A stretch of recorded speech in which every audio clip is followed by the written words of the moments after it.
It all started on a quiet Sunday afternoon when I overheard my parents arguing in the kitchen. My father's voice was firm and controlling as he told my mother what she should wear to the family dinner that evening, where she should sit, and even how she should speak to his relatives.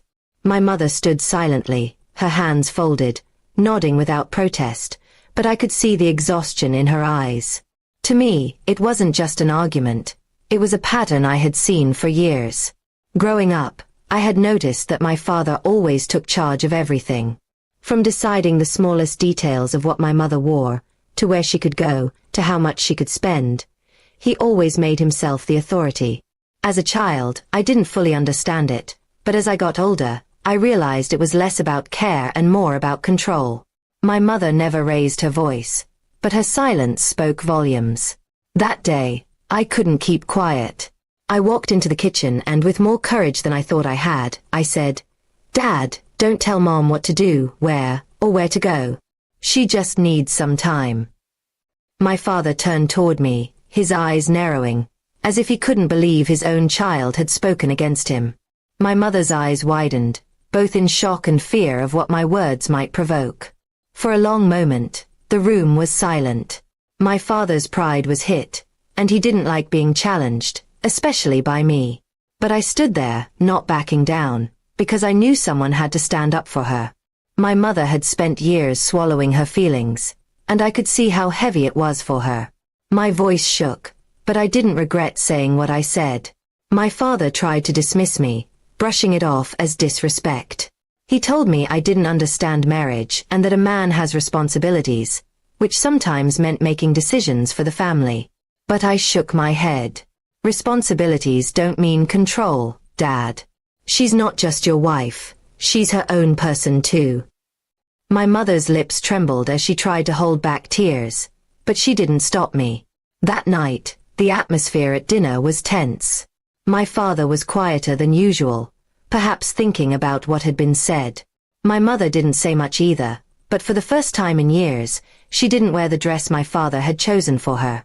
She wore something she liked. It was a small step, but it felt huge. In the days that followed, I noticed changes in the way my father acted. At first, he was resistant, ignoring my words as if they didn't matter. But gradually, he started to pause before making decisions for my mother. Sometimes he would even ask her what she wanted. It wasn't perfect, but it was something. My mother, too, began to find small ways to express herself. Reading books she liked, visiting her sister without asking permission, and choosing clothes that made her feel good. One evening, my father sat me down. His voice was softer than usual. He admitted that he had grown up watching his own father treat his mother in the same way, and he thought it was normal. He had never considered that his behavior might be hurting my mom. It was hard for him to say, but he confessed he didn't want to lose her respect. For the first time, I saw humility in his eyes. My mother joined the conversation, her voice gentle yet steady.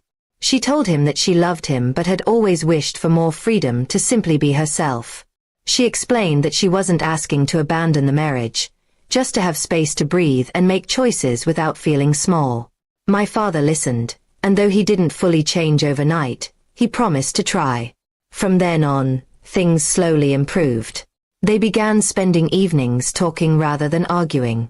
My father asked her opinion before making family decisions, and my mother grew braver in voicing her thoughts. Sometimes they disagreed, but it was no longer one-sided. For the first time, their marriage felt like a partnership. I realized then that sometimes, it takes just one voice to break years of silence. My words hadn't magically solved everything, but they had opened a door my parents had kept shut for too long. My father learned that love isn't about control. It's about respect. And my mother learned that her voice mattered, not just to her children but to her husband too. In the weeks that followed, I often caught my mother smiling in ways I hadn't seen in years. She laughed more freely, spoke with confidence, and carried herself with a new lightness. My father wasn't perfect, but he was trying, and that effort made a world of difference. Looking back, I realized that moment in the kitchen was more than just a confrontation. It was a turning point for our family. My father learned humility, my mother found her strength, and I discovered that sometimes, even a child's voice can change the course of a home. And so, while my father still had his stubborn ways, he came to understand that telling someone how to live isn't love. Giving them space, time, and respect, that's where true love lies.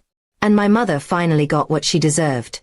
Not control, not silence, but freedom to simply be herself.